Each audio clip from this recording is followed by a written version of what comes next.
ano si... Dahil po, dahil. Ganun pa, wala pa. Okay, dali, dali. Teka daw. Ikaw ba, ikaw na magtanong. Ikaw nakakalam, special kayong dalawa eh. Butuhan time na to.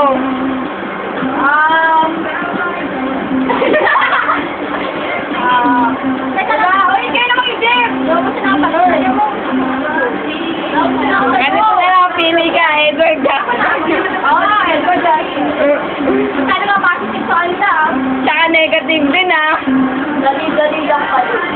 Hindi, Edward. Bakit? Compare mo naman kay Jasper kasi ikaw naniniwala sa sinasabi niya. Hindi, positive ni Edward tsaka negative ni Edward. Bakit? Basta kahit ano negative trait, appearance, or ano, basta negative sa kapas. Positive naman, Edward.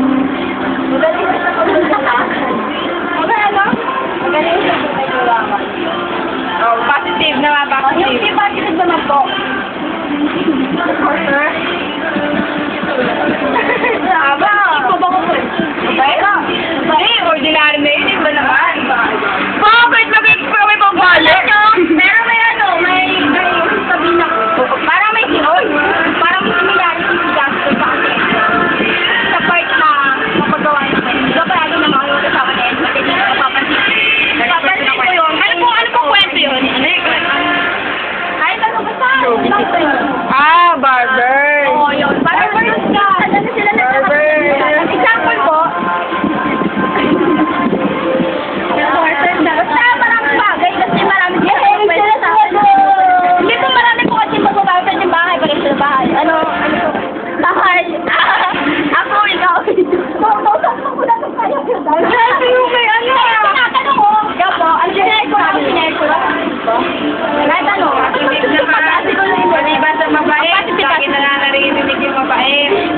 Masama. Masama namimigay ng positive. Bakit? Pwede mong gawin yun ah.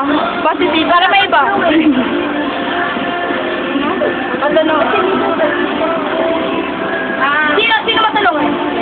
Edward na po ulit? Pwede mas Jasper. Wala siyang potential. Potential. Parang potential. Ano yung positive? Di ko pa naririnig yung positive. Matulungin nga daw. Matulungin dyan. Ano